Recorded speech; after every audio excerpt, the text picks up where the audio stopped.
Hello everyone and welcome to the Research in Action webinar for October.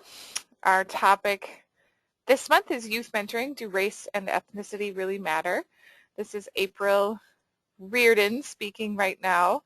I am the Director of Training and Community Partnerships with the Mentoring Partnership of Minnesota.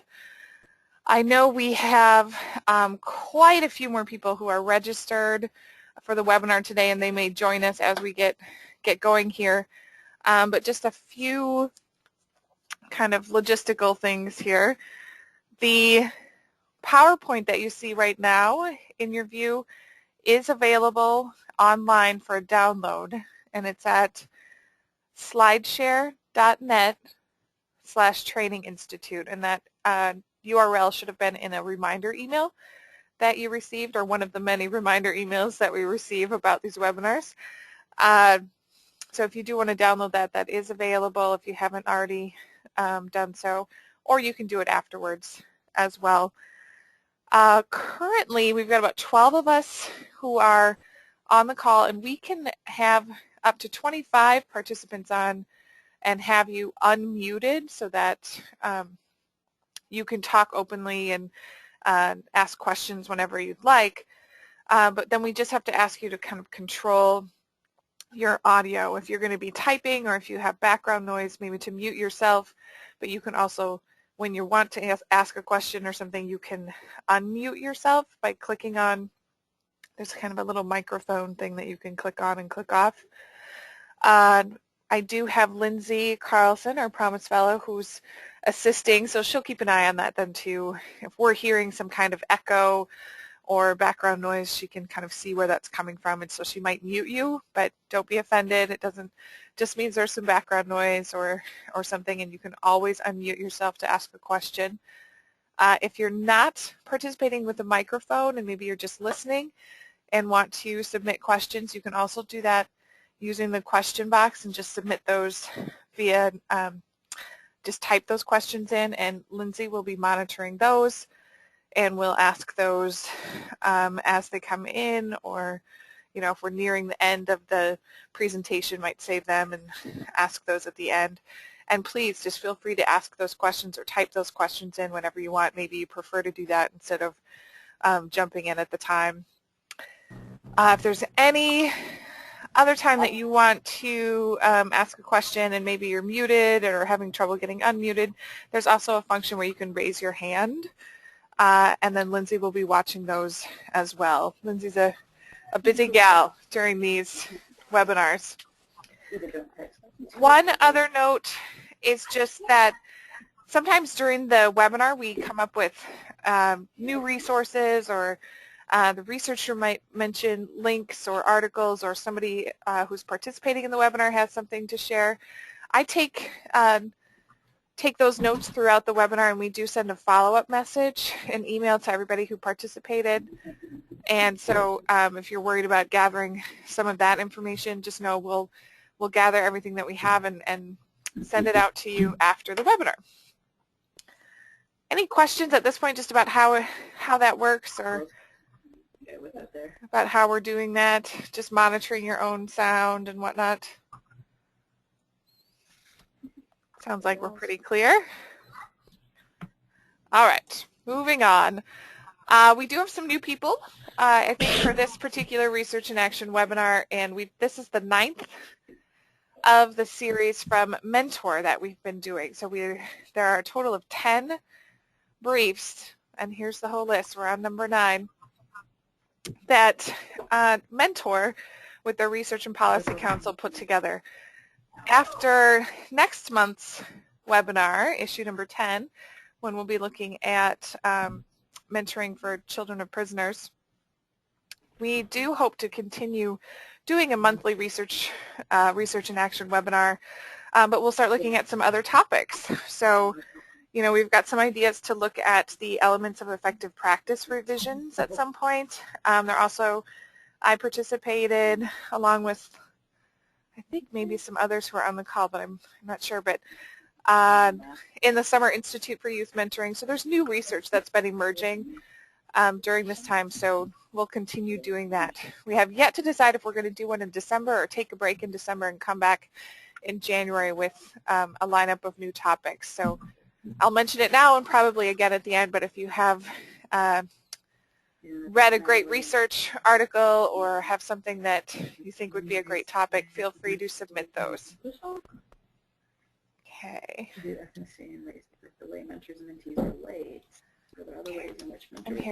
I am hearing some background noise. Somebody. All right, so the way this works, the research and action briefs, if you haven't already read it or looked at it, are it provides a brief overview of the research available on that particular topic. Always includes an action piece or some tools or activities that you can, a way to translate the research into action.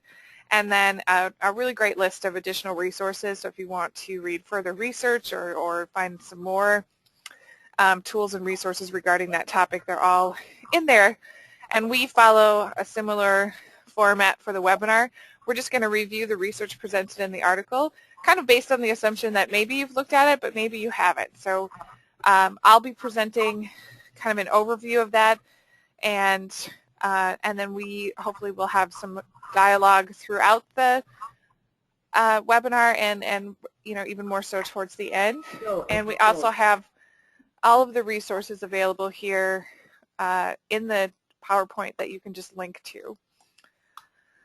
And joining us today, we do have Dr. Belle Liang from Boston College. She's the author of this particular issue of the Research in Action webinar, the Research in Action brief. We were supposed to have Jennifer West, who is also the co-author with her, but she had to be in class. We had a little goof with the time zones there. So we can look at Jennifer and appreciate her contributions to this, but she won't actually be on the webinar today. But we do have Dr. Liang with us, and she'll jump in at different points and be able to add her perspective on the research. Okay.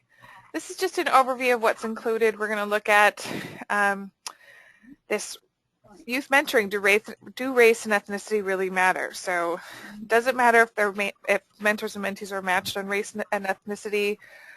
Are same-race matches necessarily more beneficial? How does it affect how mentors and mentees relate?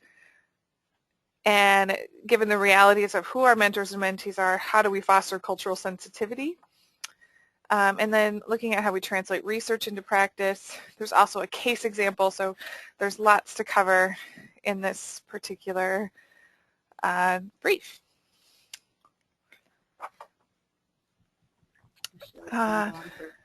She must have said it.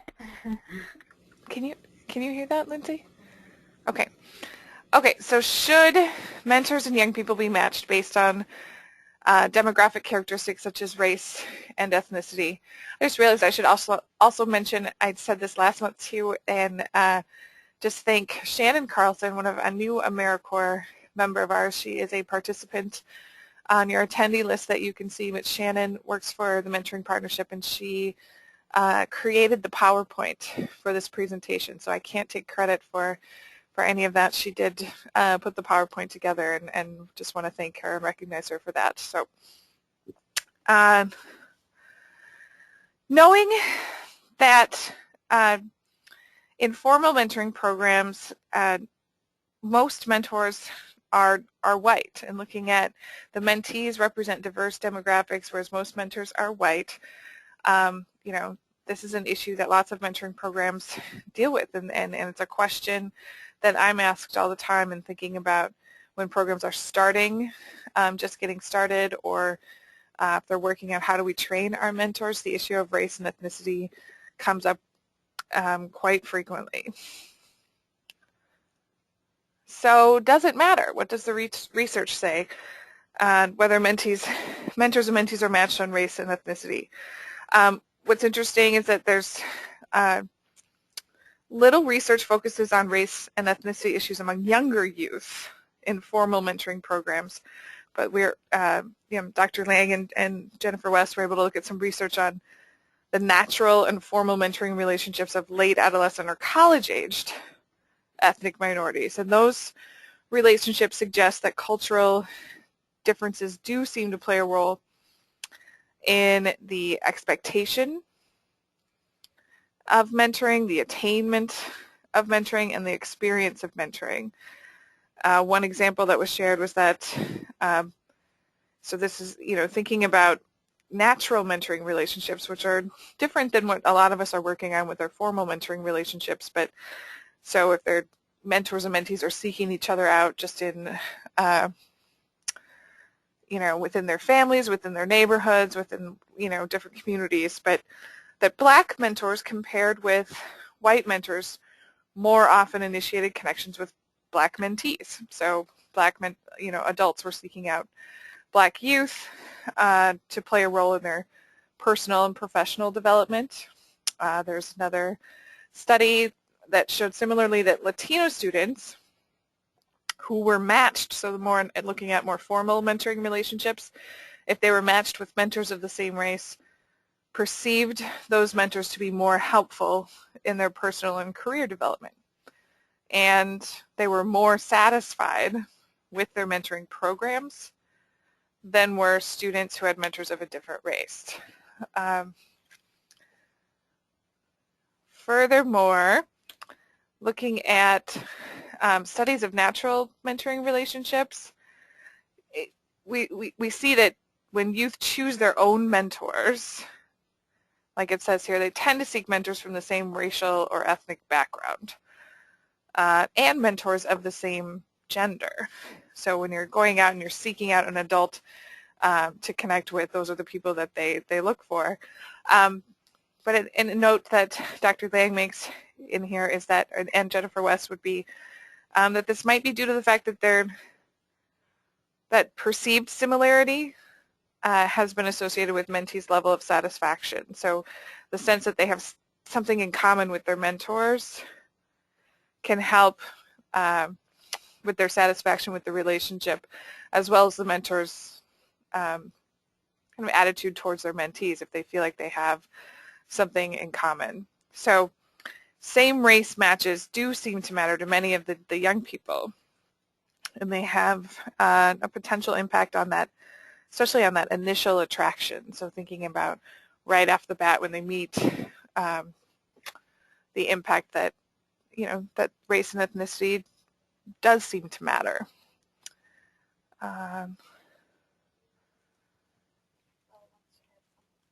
Okay, great. Hi. I think Dr. Liang wants to add something great. I just successfully unmuted myself. Hello, everyone. I'm so delighted to be here today, and I'm just amazed by all this technology. It's so impressive. It seems to be working very smoothly. I just wanted to kind of chime in here for a moment and thank everybody for coming on today and joining our discussion. And also just to add a couple of comments here that one of the themes of this research that you might hear me kind of harken back to throughout this hour is that a lot of this research, as you can see in the youth mentoring field, that has to do with formal mentoring programs, seems to sometimes give the message that race and ethnicity doesn't matter as much as we thought it should or might, and that it's important as researchers to recognize that the reason that is interpreted that way is sometimes because of the questions that are asked or not asked, and this may be why you find that race and ethnicity matter for the college student population, because we're asking different questions than we are when we in our research than we are in the youth formal mentoring relationships. Similarly, it's important to draw in research on natural mentoring relationships because they tell us something about what youth naturally might gravitate to if they had more of a choice. You know, a lot of times in formal youth mentoring programs, we match them based on what volunteers we have, whether we have, mentors who are from certain ethnic groups or not depends on the who's volunteering, the pool that we have. And so, the mentees don't necessarily have an option sometimes to request a mentor from a certain race or ethnic background. So I just wanted to chime in with that, and I'll flesh that out as we go. Thank you. That's great. I actually have one of my questions that I had was how do we, translate the lessons from natural mentoring into our formal mentoring program. So I'm glad you added that. All right, so there's this question of doesn't matter. I think we can say yes, but we're not sure. And so, and then are same race matches necessarily more beneficial than cross race matches? So given what we just heard, then too, looking at that youth naturally gravitate towards mentors of the same racial or ethnic background does not necessarily mean that those matches are ultimately more beneficial than cross race matches. There are other things that at play there, and that studies on formal mentoring programs have produced some mixed findings. So we have in the brief some examples about one study revealed that youth in same-race matches reported receiving more instrumental support. And we'll, in our previous webinars and previous briefs, we've talked about this instrumental versus relational or emotional support.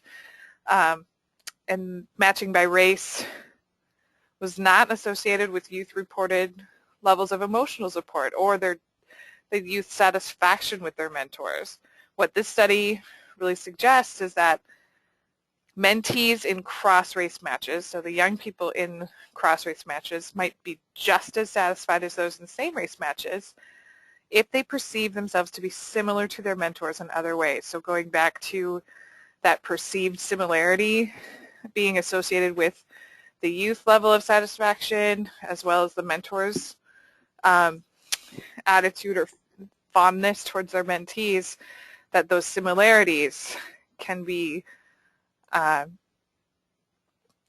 help them be just as satisfied. So in another study that looked at African American, Latino American, Indian, and Asian American youth that compared same race and cross race matches, and this is a case where all cross race mentors were white Americans. When matches were based on those shared interests, also geographic proximity, which we know is important for duration of mentoring relationships and helping them stay together, also based on youth and parental preferences. So whether the parents and youth preferred the same race pair or didn't have a preference there, there were no differences found for same race and cross race groups in the frequency of meetings and the duration of relationships, which we know longer, stronger, as we've learned in previous ones, that's going to lead to better outcomes. Is that if the relationships are longer, the frequency of meetings might suggest that they're connecting more and might have that stronger relationship. I'm going to go back here a second. There's another piece here that said an additional study found that when gender was taken into account, though, that greater benefits for same race matches were found.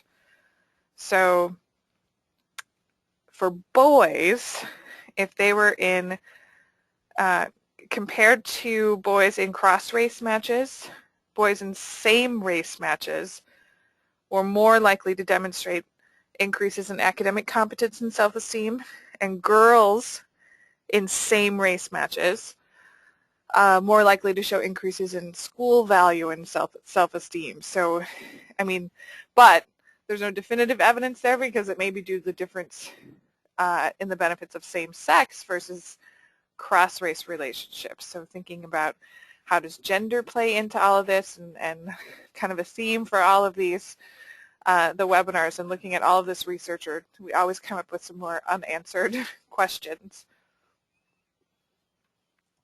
Okay, so we know that those findings are mixed to look at that. So, but do ethnicity and race, so our third question was, does it affect how mentors and mentees relate to each other, or the quality of mentoring relationships. How are they shaped by race-related issues? So cross-race matches can be affected by the degree of cultural sensitivity on the part of the mentor. So how skilled is the mentor? How well trained are they in being culturally sensitive? And cultural mistrust on the part of the mentee. Also, an interesting piece about how feedback is provided to the mentee. I know I've heard Bernadette Sanchez talk about the cultural mistrust factor, the cultural sensitivity, but also cultural mistrust of the mentee, that, you know, depending on how the mentee, what sort of attitudes they come into the relationship with, or what sort of mistrust they have for other races or ethnicities, can obviously affect how quickly or how the quality of the relationship that they're able to develop with that adult, and those things can get in the way. So if you combine that, if you had a mentor who's culturally insensitive and a mentee who has a high level of cultural mistrust, then there's probably going to be a lot of challenges there. So looking at how we prepare and how we train mentors and mentees for those relationships. This piece about the feedback, so there was one study of African Americans in late adolescence, and they were working with white mentors, and this study showed that the closeness and effectiveness of the match could be affected by how feedback from mentors is given to mentees. So, you know, oftentimes mentors are giving, might need to give some sort of critical feedback, but thinking about how that is shared. So the African American mentees interpreted that feedback negatively when it was not accompanied by comments about the high standards used in judging the work, sort of based on this high standard, you know, or we have this high expectation for you and you're not achieving this, or some general praise, having the praise about, I know you can do this, but you're not getting there, kind of thing. If it's not accompanied by these pieces, then that critical feedback could be interpreted negatively by the mentees and get in the way of that relationship. So thinking about how we can train mentors to give feedback in a way that's encouraging, or rather than discouraging. I know I have a note in my version of the research that has a big star and smiley face that says I think that could be useful for all mentor and mentee matches, to think about how do we give that feedback in a way that can be supportive. Finally, here about how mentors and mentees relate, thinking about cultural values and how that impacts mentors and mentees. You know, cultural values can impact the types of mentors that we recruit, that are sought out. Can also affect the quality of the connection between the mentor and mentee. It's the example of cultural values of collectivism and individualism, and thinking about how those pieces can really determine what kind, for natural mentoring, what kinds of mentors youth are more likely to seek out. Youth from collectivist backgrounds may be more comfortable seeking out and communicating with multiple mentors, who are members of their own extended family. Sort of more of this group approach, where youth from individualistic backgrounds may be more open to one-to-one relationships with adults outside the family. I don't know if Belle, if you want to talk more about the collectivist and individualistic backgrounds and cultural values. Sure, absolutely. Sure. Sure. This is one of the ways that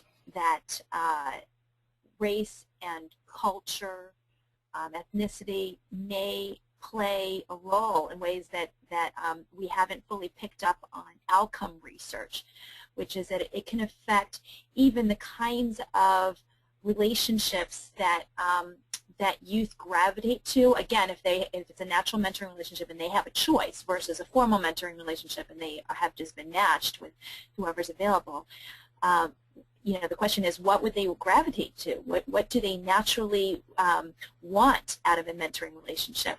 Well, they may, if they come from a collectivistic background where there's a great emphasis on the family, a great emphasis on also being protective of the family and not airing one's laundry outside of the family, they might be more likely to seek out mentor figures within their own extended families rather than go to somebody they perceive as a spiritual stranger, or somebody, even a coach or a teacher might seem like somebody outside of the family. Whereas, what our research shows is that those who come from a more individualistic background, maybe more Euro-American kind of set of values, might be a lot more comfortable seeking out mentors who are coaches, teachers, people outside of their family. So, that gives us some information about how they might feel, each of these folks from a more collectivistic background and an individualistic background, how they might feel in a formal mentoring relationship when they're set up with someone who is outside of the family. Might be that that the youth from a more collectivistic background has initially some more guardedness and a reticence to speak about personal issues or sensitive issues. Some of the very issues that they might most need help with might be issues that don't feel like things that should be brought outside of the family. So again, it just gives us it should give us some sense of what the expectations are for our mentees based on what their cultural values are. That's it. Thank you. And then the other example that was already also included was that the cultural values could also influence the mentee's level of initiative, or thinking about even that collectivist or individualist or other cultural values that a mentee might have can result in mentors, or if culturally unaware mentors, misinterpreting some of their social cues. So the example that's included here is that research on Asians suggests that despite their strong interest in mentoring relationships, so the mentees might be really interested in it, but they might be less likely than non-Asians to initiate and express that interest openly, and that so sort of these cultural differences about emotional expression or attempts to communicate respectful boundaries, so thinking about hierarchical relationships or cultural values about elders, or how young people should be communicating with adults, could affect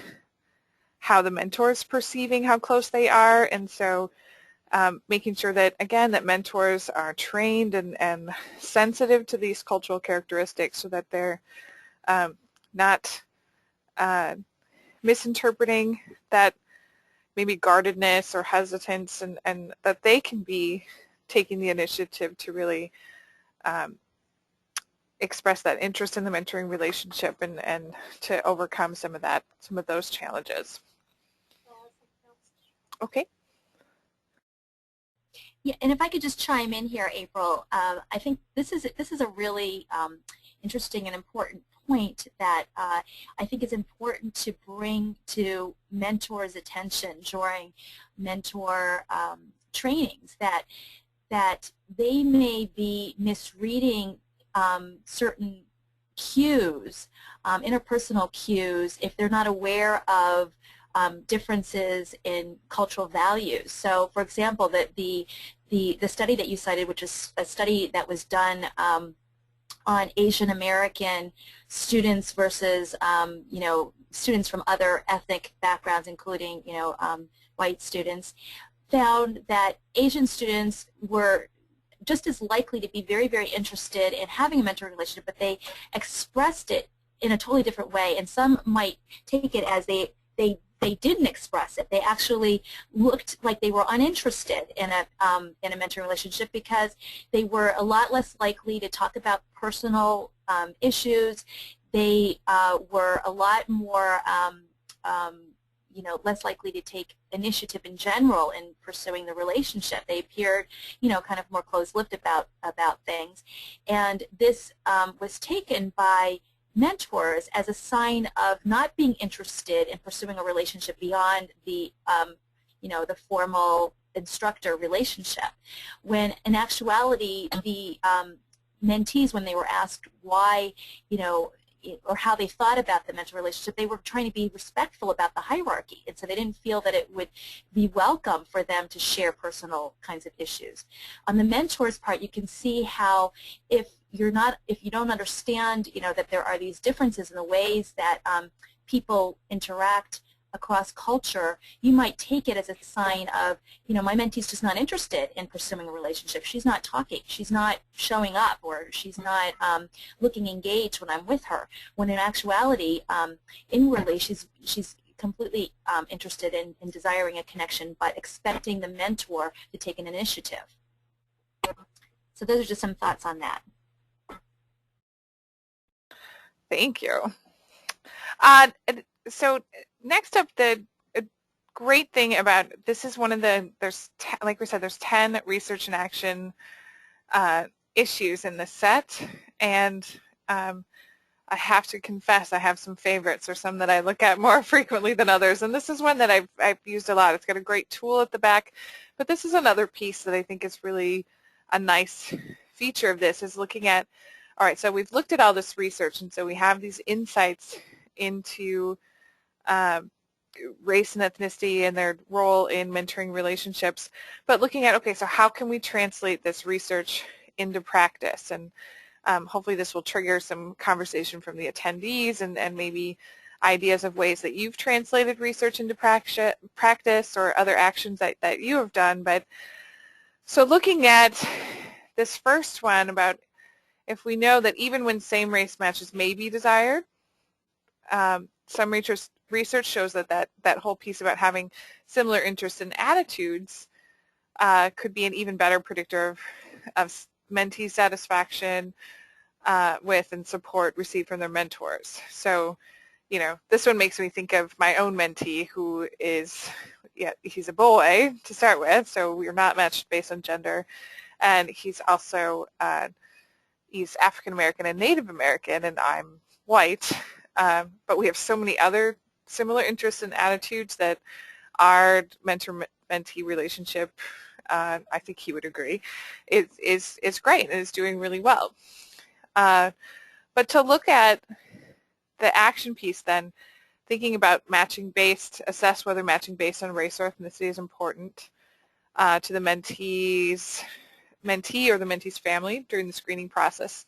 This is something that probably a lot of you do, or ask that question, and some programs ask also about gender. Is it important to you to have a mentor who's the same gender, or would your mentee just rather have one? Because sometimes the waiting list for male mentors can be long. That's what happened in the case with my mentee, where he just said, I don't care if it's a male or female, I just want to have one, and I'd rather have one sooner than later. But also another practice that I think many of you are probably doing, but making matches based on those similar interests, attitudes, and also geographic proximity. That's something that a lot of programs do, but thinking about how do we get at what are some of those interests or attitudes that are similar, or thinking about how important that may be especially important when you're making a cross-race pair. And all right, so insight 2. So looking at that fostering cultural sensitivity and mentoring, that second question that we had. So knowing that, thinking about the ways that mentors respond to characteristics of the mentee, knowing that we want mentors to be culturally competent in order to develop that successful cross-race pair. So, we might have, that those research findings on the benefits of same-race versus cross-race matches were mixed, but that we do know that there's more to it. So, and things that we need to do. So, something that's come up many times is, again, thinking about your mentor training. It's critical, and and to prepare those mentors either through that mentor training before the match or through ongoing training and support, paying special attention to cultural issues. So, and those issues, the reason, looking at the mentoring partnership and others, we don't spell out exactly what those would be because every one of you who's participating has a different program and a different population, and thinking about what are the cultural issues that are that your mentors are going to face, or your mentees as well. So making sure to prepare mentors to avoid these critical errors that could negatively impact their relationships, and be thinking about how do we prepare them. And there is some great resources in this brief, but hopefully we'll have some other things that people can share as well.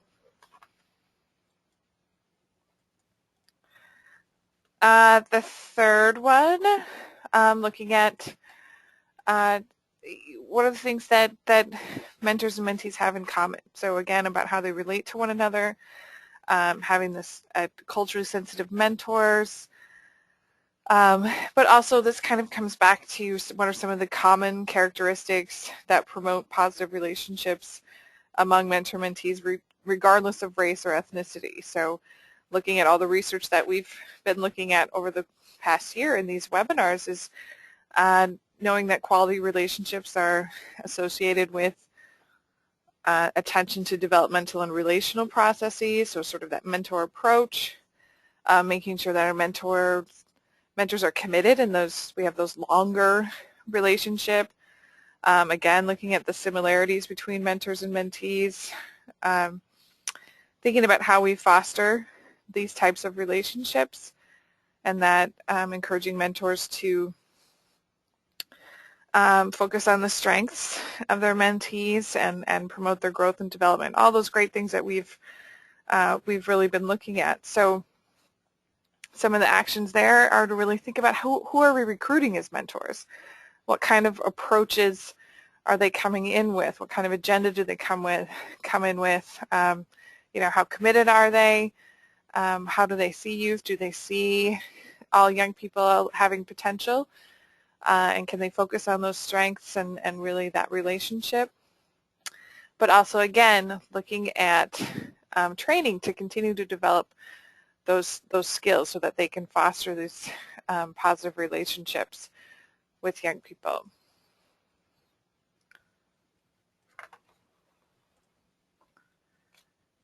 The fourth piece, looking at one size fits all isn't always effective. We've looked at that before too, but knowing that your population, like from diverse backgrounds, whatever those backgrounds may be, or whatever population you represent, that there are unique needs and opportunities. That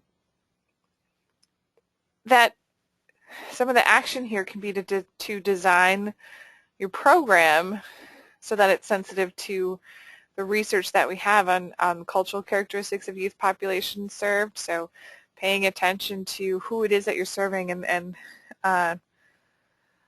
how you can best do that. Thinking about some of those things about how youth may approach mentoring relationships. If they're cultural values, they might approach it with certain expectations. Designing your program to address those things. Or also that if you're working with a population of youth of color, they may face these challenges of racism or other culture-specific struggles, and to think about how can you design your mentoring program to address those things regardless of who your mentors are. Just making sure that those mentors and that you're doing the other pieces here about training, but making sure to design the program to be responsive to those backgrounds and needs.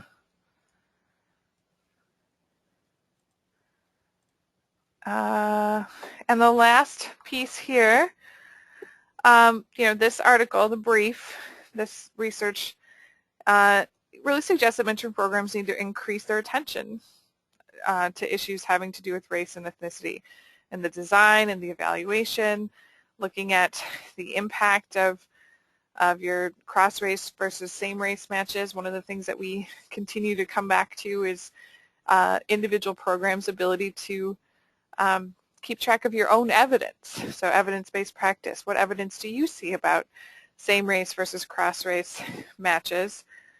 You know, or thinking about how you can develop this race and cultural sensitive approach to mentoring, and to be able to even share that with the field if you find that you have developed something that's really working for your program. And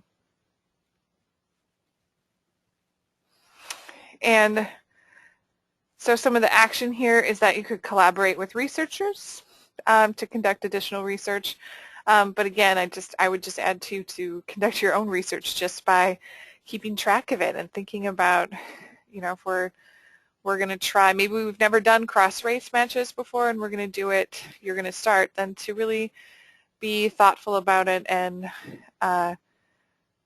look at the differences or see what's the additional support that this mentor might need, or what additional support might our mentees need as well, or thinking about some of those practices and looking at the quality of those matches compared to your same race matches.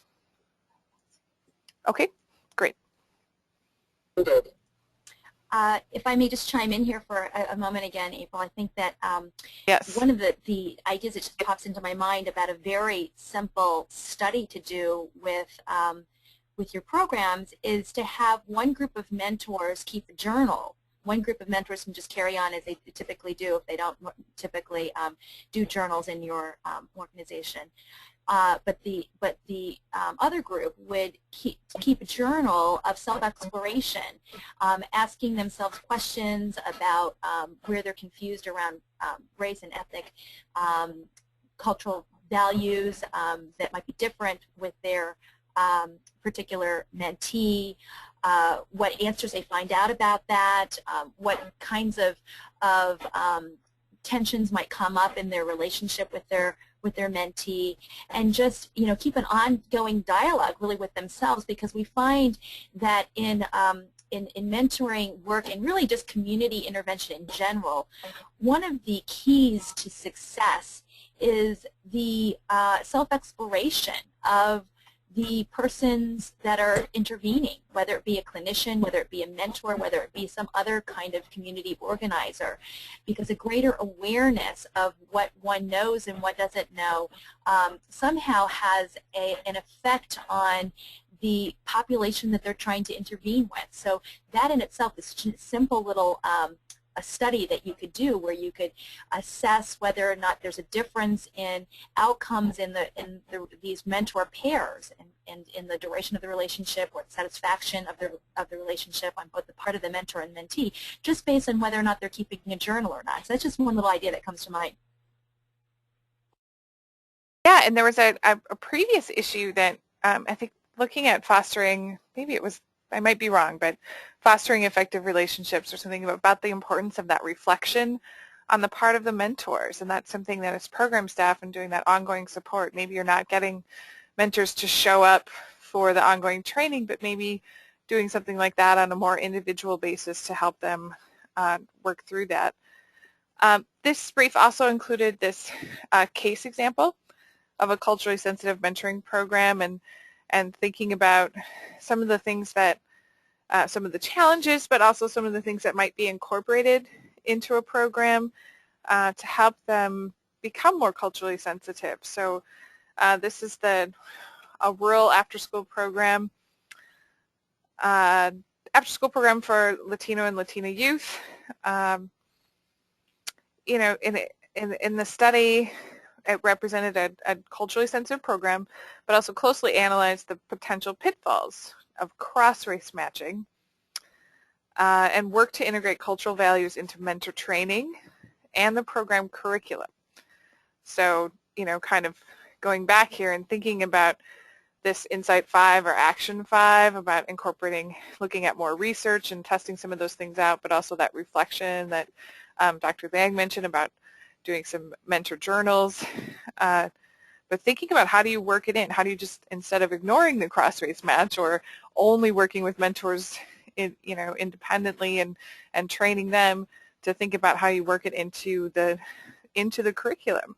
So in this program, mentors were trained in cultural and developmental issues, such as immigration, adolescent development, acculturation, and ethnicity.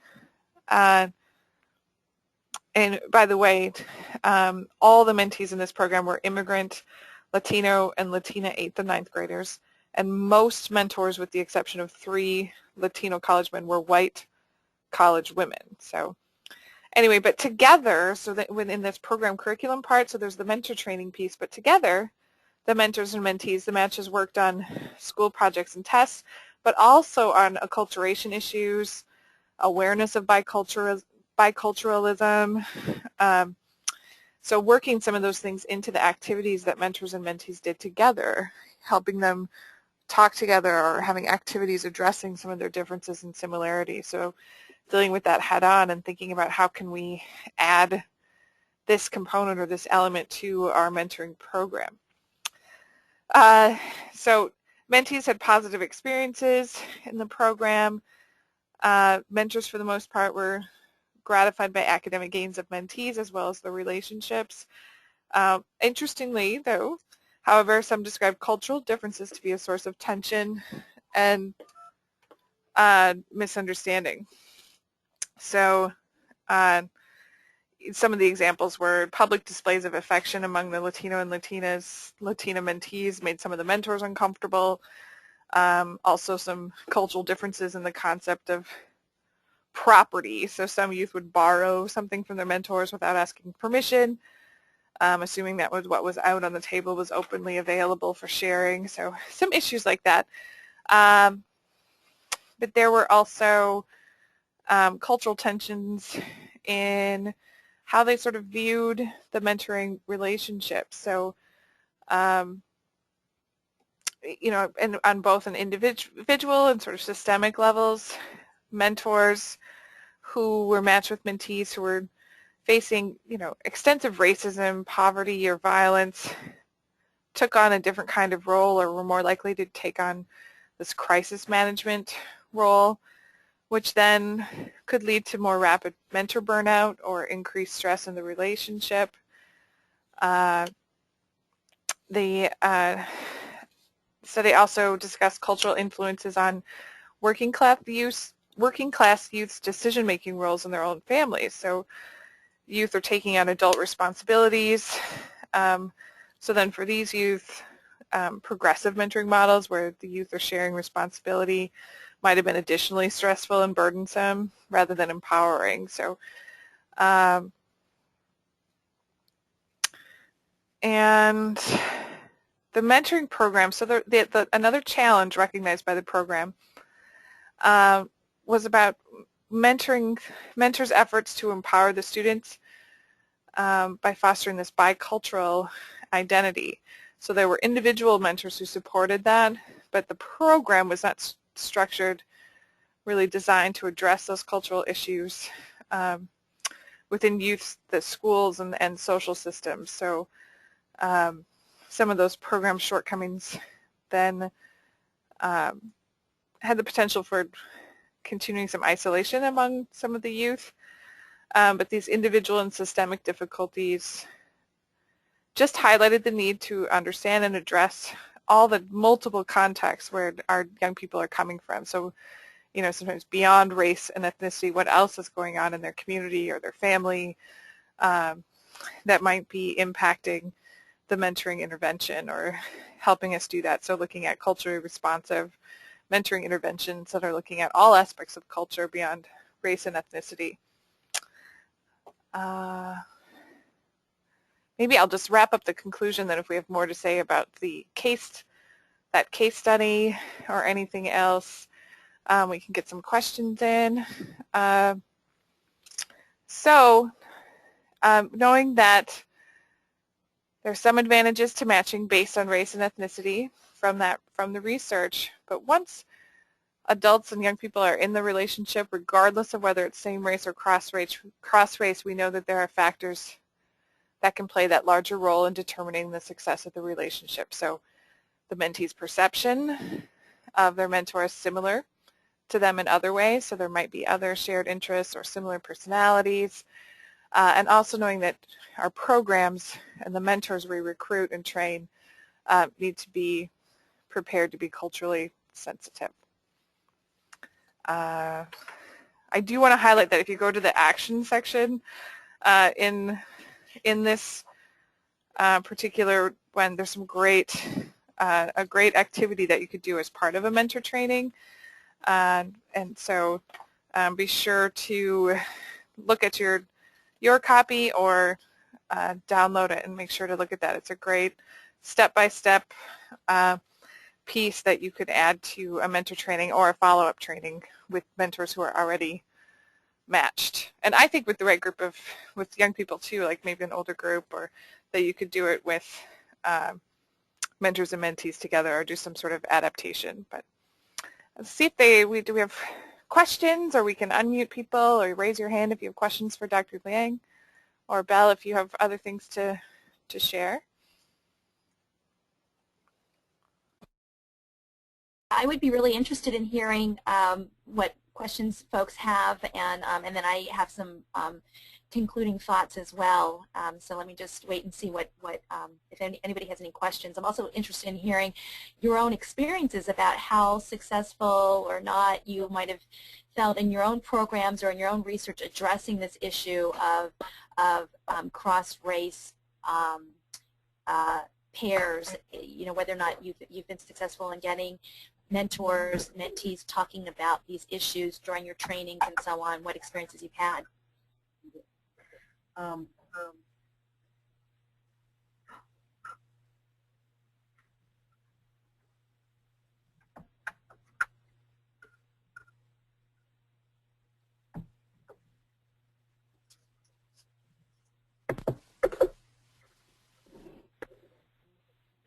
Are we in chat mode right now?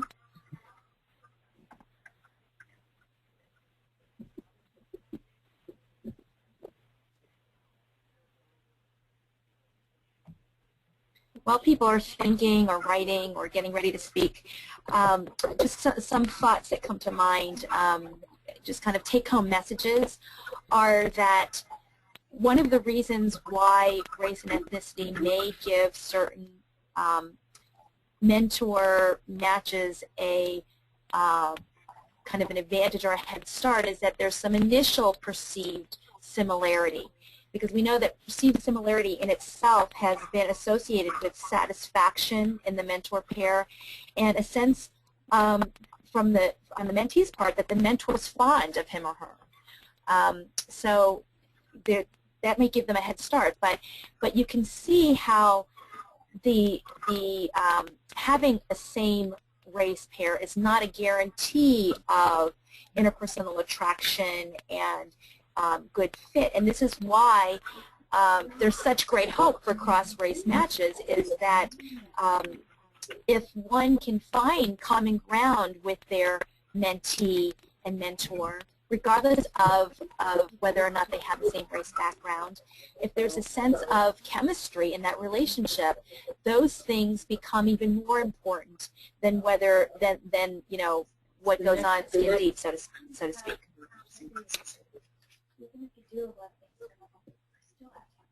Well, yeah, yeah.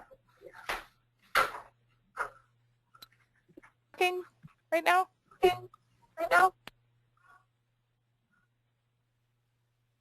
Any questions or thoughts from anybody? Yeah, we do have. I have a question. Oh, good. Great. This is Barbara Stone at the Refugee Mentoring Program. And I wondered if you have specific examples of things that you noticed other than the ones that you mentioned about, you said in working with people of Asian descent or Asians working with a mentor that they might feel that they wait for the mentor to take initiative. And I wondered if you could point me to any other research, because all of our mentor-mentee pairs, and I shouldn't say all of them because we do have a certain number of foreign-born mentors, but all of our mentees are newly arriving refugees from other countries.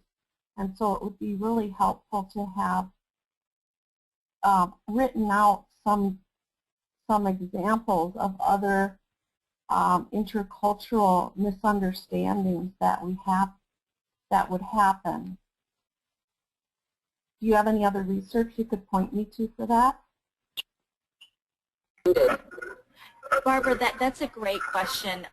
There isn't, to my knowledge, at least to my knowledge, any other published study on specifically Asian, and definitely not Asian immigrant mentor-mentee pairs and, you know, misunderstandings between them. But we can maybe derive some information about how those relationships develop and what the process of the relationship is by some of the other related literature on, and I know that the mentor relationship is not a therapist relationship, and it's not a teacher relationship either, but there are some parallels we found from our research in terms of you know, you're coming into a semi professional relationship where the mentee might feel a little bit of it, just because of their age and because of the role of the mentor, a sense of hierarchy in the relationship. And we know that from, you know, studies on Asian American youth experiences in the context of those teachers and therapists and so on, that there are differences in what they expect to be able to talk about and who should initiate those conversations. That in general, there's a sense of wanting to be respectful about not creating loss of face by talking about things that are too shameful or embarrassing, wanting to be protective about one's own family difficulties and so on, and also expecting the mentor oftentimes to take the lead, or having the teacher, the person in sort of the one-up position, to take a lead in that relationship and to be the first to show interest and liking and engagement. And so there's a little bit more of a sitting back and a reticence sometimes. Now again, this is you know, research on, you know, Asian Americans, and it may even be more the case or less the case in Asian immigrants. And also we know that there's you know, enough research to suggest that there are differences between you know, Asian groups. So not all Asians are obviously the same. So there's, you know, some differences across the board. But maybe offline I can direct you to some of that literature. That would be great. How can I contact you? How do you connect with me? Was that the question, Barbara? I missed that. Yeah, and also thank you. Oh, yes, you're very welcome. Perhaps April can give you my email address after the April. How do you go about connecting participants with me if they sure, if you're okay with that, I can just include that in a follow-up email. I'll just include your email address if that's okay with you.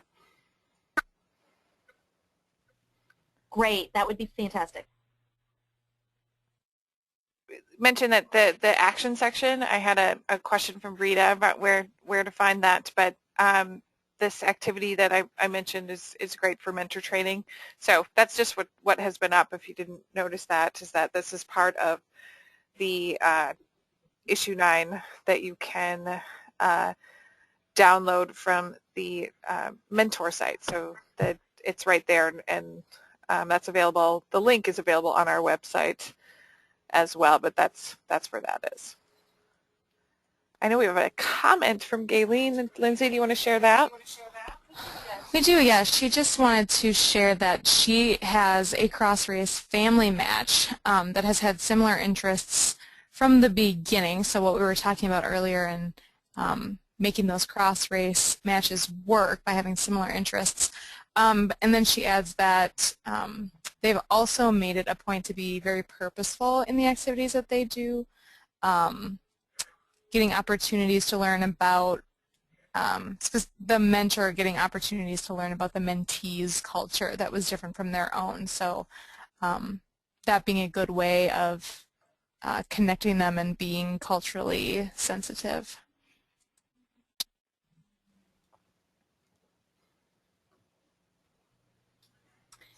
That's fantastic, and I think it shows a lot of respect when one, very intentionally, shows an interest in the other's cultural background, even if you know it wasn't necessarily requested by a family or by a mentee. So I mean, that's a fantastic idea.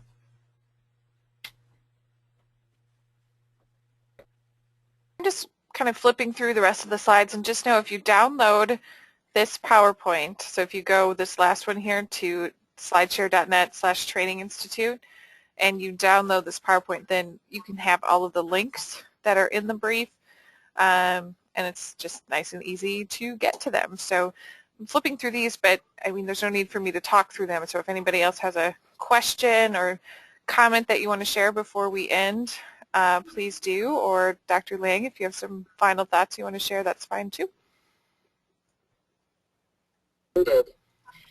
I just have another thought, which is that you know, some more recent research emphasizes that similarities in communication skills and personality predict satisfaction beyond characteristics of either member of the dyad. So just the characteristics of each member of the dyad on their own is less affecting of satisfaction in the mentoring relationship than shared personality and communication skills. And I just wonder sometimes about how much or little we do to screen our mentors, because I know we're just so thrilled when we have mentors, because volunteers are hard to come by these days. People, you know, are doing so many other things, and so when we get a mentor, we don't necessarily always screen them carefully to at least find a good fit between who they are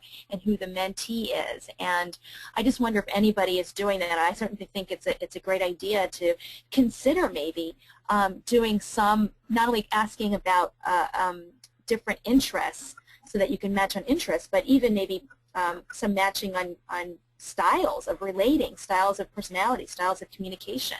These are all things that may make a difference in how satisfied a mentor and mentee may be in their match.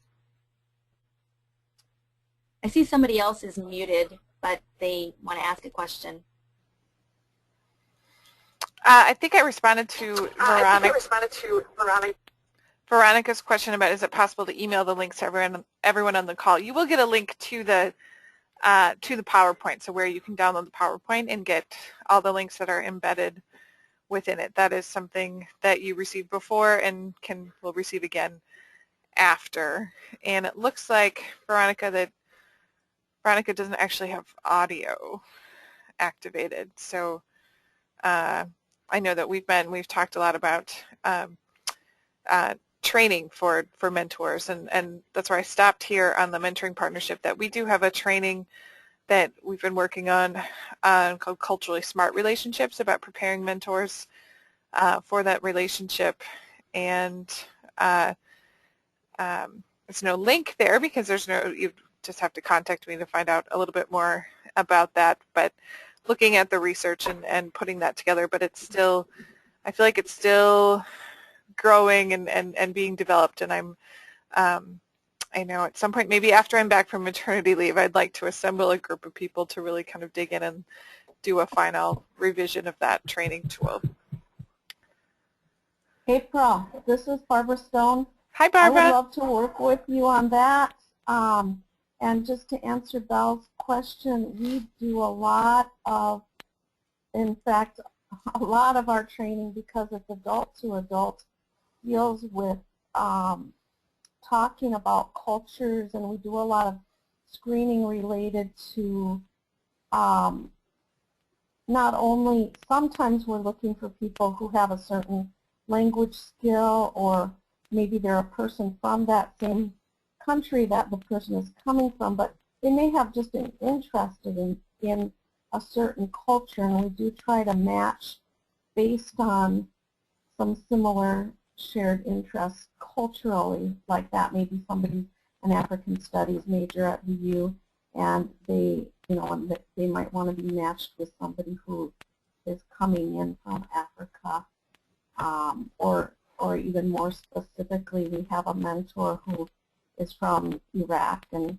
only wants to mentor people who are coming from Iraq, and he knows the culture and the language and has been in the United States for a long time. So that's a very important satisfaction measure for our program, is how do people get along. But one thing that's really interesting that we are finding is that people who have had some kind of a significant cultural experience, either they have lived in another country, studied abroad, worked abroad, maybe have a spouse or a family member who is from another country that they're dealing with a lot, that they do better with a mentee, even if it's not from the same culture that they are from.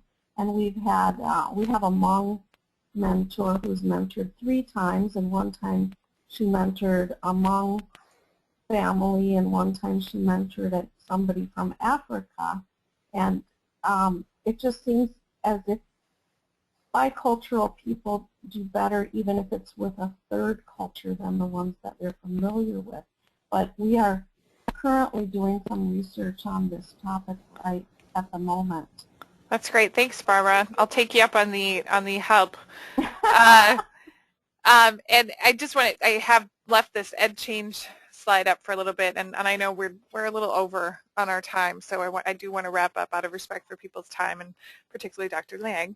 But there's Ed Change and Paul Gorski, who is the founder of the Ed Change. If you go to the site and look there, there's lots of great tools there, but we brought Paul Gorski here last spring to do a training for mentoring programs on mentoring beyond the myth, so looking beyond the culture of poverty, and he got really interested in the idea of these mentor-mentee relationships, and so he's also interested in looking at the culturally smart relationships information and chiming in with that. And I know he's been working on some other tools for how to prepare volunteers, so it's something, I think he kind of alludes to it on the website a little bit. So but again, if you're looking for mentor training activities or just awareness building activities, it's a great place to go, and there's lots of items that are just available for a free download at that site. So he's somebody else who might be part of that conversation later, and looking at how do we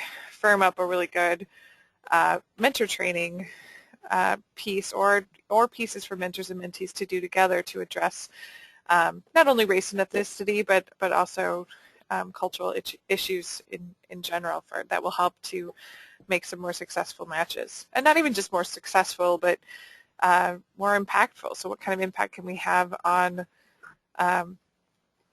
how people from different backgrounds get along, on both the mentor and mentee side.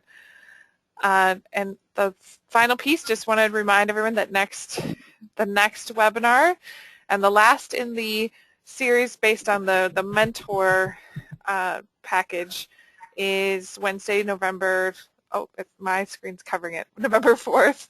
I will not be here for that one. I will be on maternity leave. I haven't had this child yet, but he better come before then. And so we'll have another MPM staffer leading that, and we are pretty confident in a conversation that the person who will be Shay Bilchik, who authored the issue, is not available that day, but pretty sure we'll have Ann A-list Estrin, or we're hoping to have her to jump in and share what she knows about interventions for children of prisoners. So if that topic is of interest, we hope to see you for that one too. Another reminder to submit any ideas you have for the next round of webinars, or looking at, I don't know if we can continue to call them research in action, I hope so, but translating the research into practice and making those connections. Thank you so much to Dr. Liang. Thank you, Belle. If you have anything final to say, I'm sorry to keep you over time.